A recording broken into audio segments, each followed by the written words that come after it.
बिहार विधानसभा चुनाव की राजनीतिक बिसात हर राजनीतिक दल बिछाने लगे हैं। ऐसे में स्वाभाविक सी बात है कि जब कोई आयोजन होगा, कार्यक्रम चाहे जिस पर हो, तो वहां उपस्थित नेता राजनीतिक भाषणबाजी से परहेज कैसे कर सकते हैं।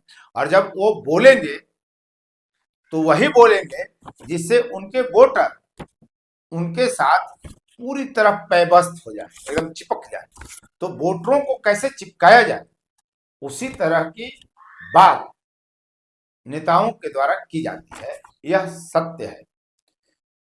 बिहार के औरंगाबाद जिला के एकौनी गांव में शहीद भगत सिंह, सुखदेव और राजगुरु को श्रद्धांजलि देने के लिए कार्यक्रम का आयोजन हुआ और वहां काराकाट लोकसभा क्षेत्र के सीपीआई-एमएल से सांसद बने राजाराम सिंह, जो पूर्व में भी 2 बार विधायक रह चुके हैं, महागठबंधन के साथ सीपीआई-एमएल है, जब उन्होंने संबोधन शुरू किया तो हर उस मुद्दे को छुआ जो उनके वोटरों को उनके साथ जोड़ सके। उन्होंने किसानों के लिए लाए गए जो 3 कानून थे, जिसे वापस ले लिया गया, अब उसे नए आवरण के साथ भाजपा कैसे लाने की तैयारी कर रही है, यह भी उन्होंने बताया। उन्होंने बताया कि अमेरिका भारत को कैसे गुलाम बनाने जा रही है। ईस्ट इंडिया कंपनी जो करती थी वही अब कैसे हो रहा है, यह राजाराम सिंह ने बताया। राजाराम सिंह ने यह भी बताया कि जो देश की बड़ी आबादी है, जो बुद्ध को मानती है, भारतीय संविधान के प्रथम अध्याय की जो पहली तस्वीर है वो बुद्ध की है और वहां हिटलर की तस्वीर लगाने की योजना भाजपा की है और देश में साम्राज्यवाद और तानाशाही नहीं आने दी जाएगी।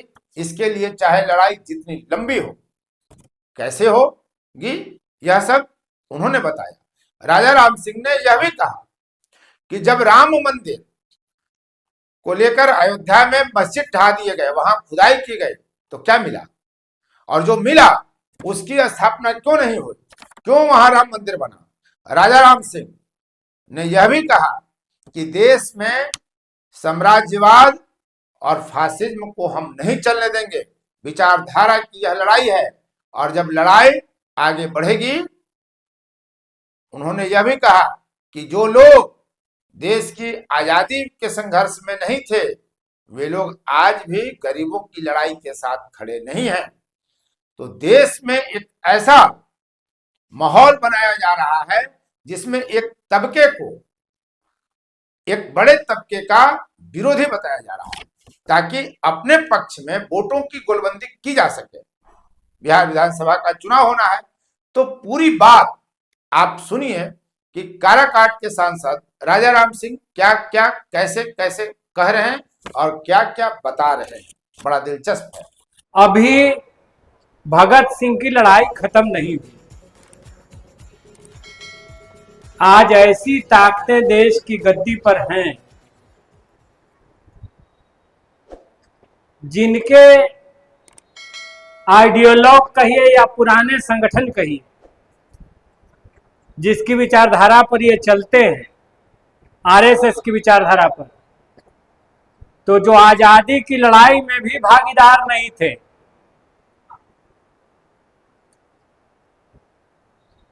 और आज भी वे भगत सिंह के देश को हमसे छीन लेना चाहते हैं। वो फिर से जो उस समय काम करते थे,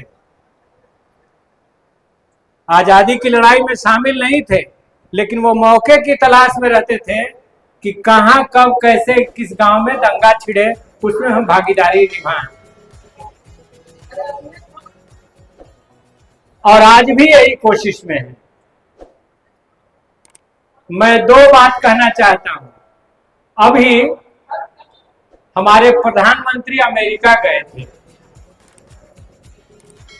और उन्होंने जो भारतीयों को हथकड़ी बेड़ी में भेजा गया वहां से, अमेरिका से, इस सवाल पर ट्रंप से बात नहीं की। ट्रंप छोटे छोटे राष्ट्र के अध्यक्षों को रिसीव करने अपने आए, लेकिन भारत के प्रधानमंत्री को रिसीव करने नहीं आए। और अभी अमेरिका ने कहा है कि भारत को हमारे माल के लिए अपना बाजार खोलना होगा। सस्ते दर पर खेती के उत्पाद उनके यहां से आएंगे और हमारे किसान मारे जाएंगे। तो यही तो ईस्ट इंडिया कंपनी करती थी। ईस्ट इंडिया कंपनी क्या करती थी? ढाका के मलमल बनाने वालों का हाथ काट लिया जाएगा ताकि इतना बेशकीमती खूबसूरत मलमल वो न बना सके, और बर्मिंघम की फैक्ट्रियों के, ब्रिटिश की फैक्ट्रियों का कपड़ा इस देश में चल सके, जिस पर महात्मा गांधी ने खादी आंदोलन किया।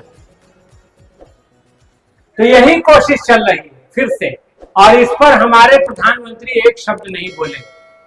और दूसरी तरफ ये ऐलान हो रहा है कि औरंगजेब ने जो उसकी जो मजार बनी है महाराष्ट्र में, हम उसको तोड़ेंगे। बाबरी मस्जिद के तर्ज पर पूरे देश में अभियान चला करके हम उसको तोड़ेंगे। तो फिर एक नफरती अभियान, फिर एक पूरा हिंसा का अभियान। और ये नाम गलत तरीके से ले रहे हैं। शिवाजी महाराज का, ये जो शाहू जी महाराज थे उनके पिताजी का, संभाजी महाराज का, तो उन लोगों के दौर में ही तो वो मस्जिदें बनी, वो मकबरा बना। उन लोगों को तो कोई दिक्कत नहीं थी।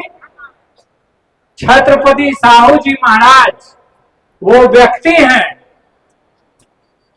जिन्होंने सबसे पहले इस देश में, अंग्रेजी राज में, अपने यहां आरक्षण लागू किया विद्यालयों में।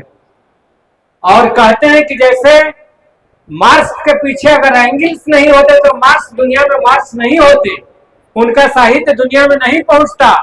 उसी तरह से अगर साहू जी महाराज नहीं होते अंबेडकर के पीछे, तो अंबेडकर नहीं होते। ये आप जान लीजिए।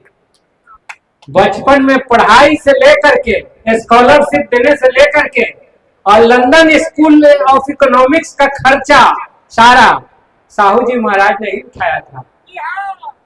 उनको कोई दिक्कत नहीं थी। लेकिन भाजपा को दिक्कत है। आज हिंदू खतरे में है औरंगजेब की मजार रहने से। मैं गया हूं खुलदाबाद, और वहां 600 पालकियां उतरी थी फकीरों की, बड़े बड़े विद्वान लोगों की, और सब एक एक करके ये संभल में मस्जिद के नीचे मंदिर खोद रहे हैं। अयोध्या में तो मंदिर के नीचे, मस्जिद के नीचे खोदा गया कि हिंदू मंदिर निकले बुद्ध भगवान। तो क्यों नहीं उसको स्थापित किया? उसको देश में चर्चा क्यों नहीं किया? तो इसीलिए मैं कह रहा हूं कि एक बड़ा षड्यंत्र, जो असली सवाल है रोजी रोटी का, महंगाई का, साम्राज्यवाद के विरोध का, उस पर ये चुप रहते हैं। उस जमाने में भी चुप थे और आज भी चुप हैं। शहीद हो रहे थे भगत सिंह। भगत सिंह का एक संस्मरण मशहूर है। वो अंतिम किताब पढ़ रहे थे जिसमें उन्होंने जल्लाद को रोका था कि अभी रुको, अभी एक क्रांतिकारी दूसरे क्रांतिकारी से मिल रहा है। वो what is to be done, क्या करें, लेनिन की जो किताब है इसको पढ़ रहे थे, और कुछ पन्ने बाकी थे।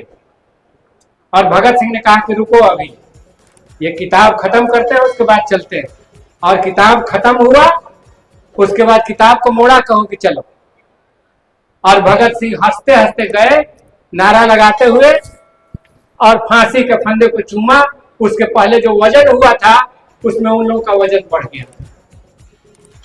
तो इसलिए मैं कह रहा हूं कि भगत सिंह के इस देश को, देश की गंगा जमनी तहजीब को, वे फिर से, उस समय ब्रिटिश थे, उनके गुलाम हम थे, और अब अमेरिका के गुलाम बनाने की कोशिश चल रही है। इसलिए वो लड़ाई आज भी जारी है। देश के किसानों को, मजदूरों को आजाद करने की लड़ाई जारी है। देश का किसान आंदोलन 13 महीने तक दिल्ली के बॉर्डर पर चला, मैं भी उसमें था। वो तीनों कृषि कानून जो वापस किए गए थे, अभी NPFAM, new policy framework on agriculture marketing, इसके तहत फिर से उन 3 कृषि कानूनों को लाया जा रहा है, भारत की खेती को विश्व बाजार के हवाले कर देने के लिए। उसमें मंडियों से लाभकारी दाम मिलेगा कि नहीं मिलेगा, उस नियम में ये बात की चर्चा नहीं है। उसमें इस बात की चर्चा नहीं है कि ये PDS प्रणाली से, जन वितरण प्रणाली से गरीबों को अनाज मिलेगा कि नहीं मिलेगा, इसकी चर्चा नहीं। वे पूरे तौर पर मार्केट के हवाले किसानों को भी और गरीब मजदूरों को भी कर देना चाहते हैं। तो ये क्या है? देश में किसानों को भी कर्जा में डूब करके अपनी खेती गंवानी पड़ रही है, आत्महत्या कर रहे हैं, और भूखमरी में वे गरीबी में धकेल देना चाहते हैं देश को। इसलिए मैं कहना चाहता हूं कि भगत सिंह, तुम्हारी लड़ाई आज भी जिंदा है और हम उस लड़ाई को आगे बढ़ाएंगे, लड़ेंगे। हमारा ये संकल्प है। पार्लियामेंट में कई मेंबरों से बात हो रही थी, हमने कहा कि अगर उनकी जिद है,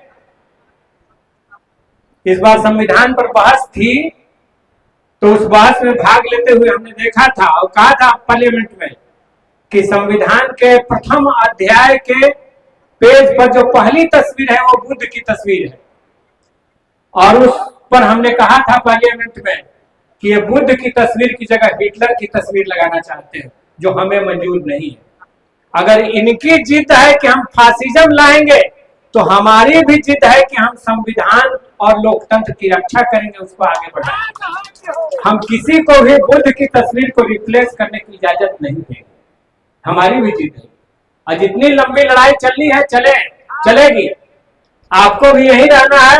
और हिंदुस्तान किसका है? यह देश बुद्ध का है, ये मगध की धरती है, और यहाँ बुद्ध की चहलकदमियां रहती थी। ये इतिहास में भी हम आपसे शर्मिंदा होने की स्थिति में नहीं है। आप जो बहस चला रहे हैं, उस बहस में भी, सांस्कृतिक राष्ट्रवाद के भी मामले में, हम हमेशा प्रगतिशील राष्ट्रवाद के पक्ष में रहे। हम हमेशा समाज के गरीब के पक्ष में रहे। हम हमेशा इस देश की जो गंगा जमनी तहजीब है उसके पक्ष में रहे। हम हमेशा प्रेम बांटते रहे। अभी होली बीती है, ईद आने वाली है और उसकी शुभकामना है। आप बांटिए नफरत, हम तो प्रेम का एकदम अलख जगाएंगे, प्रेम बांटते चलेंगे। जलाते चलो ये दिए स्नेह भर भर, कभी तो धरा का अंधेरा मिटेगा। और आप सभ्यता में भाषा के आधार पर, जाति के आधार पर, धर्म के आधार पर एक टकराव पैदा करना चाहते हैं। और बाबा साहब ने लिखा संविधान में कि हमारा संविधान लिंग, जाति और भाषा के आधार पर अपने नागरिकों के बीच भेदभाव नहीं करता। और अंतिम बात हम ये कहेंगे कि अगर मान लीजिए कि मेडाइवल पीरियड में, इतिहास का जो मध्यकाल है, उसमें तलवारों के जोर से राज्य का विस्तार होता था। एक राजा दूसरे राजा को पराजित करके अपने राज्य का विस्तार करता था। इसीलिए तो जब भारत आजाद हुआ तो हुआ कि अब राजा का बेटा राजा नहीं होगा, अब इनके वोट से प्रतिनिधि चुने जाएंगे, और जो पटना में बैठेंगे उसका मुखिया मुख्यमंत्री होगा, और जो दिल्ली में बैठेंगे उनका मुख्यमंत्री, प्रधानमंत्री मुख्य होगा। वही देश पर राज चला। अब तलवार के जोर से राज्य का विस्तार नहीं होगा, अब जनता मालिक होगी। अब एक राजा दूसरे राजा पर हमला करके अपने राज्य का विस्तार नहीं करेगा। यही तो फर्क हुआ। तो फिर इतिहास का बदला लेने के लिए तो लड़िए ना। दलित का मूछ रखने के लिए हत्या कर दीजिए, घोड़ी पर चढ़ने के लिए हत्या कर दीजिए, मुसलमान को मार दीजिए, भाषा के सवाल पर तमिल और बिहारी का झगड़ा करवा दीजिए, तो करते रहिए। इस देश ये विविधताओं से भरा हुआ देश है। फुर्सत मिलेगा कभी? जाति जाति में दंगा करवाइए, धर्म के आधार पर करवाइए, भाषा के आधार पर करवाइए, गुजराती और बिहारी में लड़वाइए, तो ये कितना दिन चलेगा? ये नहीं चलने वाला। और इसीलिए हम कह रहे हैं कि ये दो रास्तों की लड़ाई।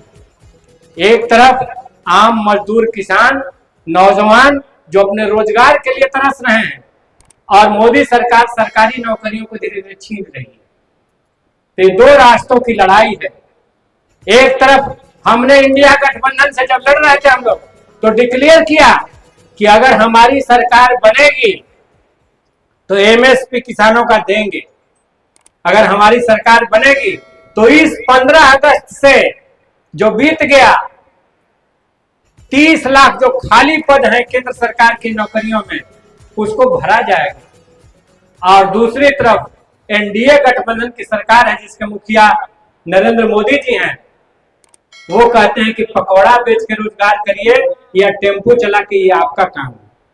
तो ये दो रास्तों की लड़ाई है देश में, ये मजाक नहीं है। और बिहार का चुनाव एक लिहाज से बहुत महत्वपूर्ण है। बिहार को फासिज्म को रोकना है, तानाशाही को रोकना है। बिहार के बाद बंगाल है, बंगाल के बाद उत्तर प्रदेश है। इसलिए बिहार से जो जागरण फैलेगा वो बंगाल में तख्ता पलट करेगा, वो उत्तर प्रदेश में तख्ता पलट करेगा, और देश में समाजवाद का, धर्मनिरपेक्षता का परचम फहराएगा। इसलिए बिहार बहुत महत्वपूर्ण है।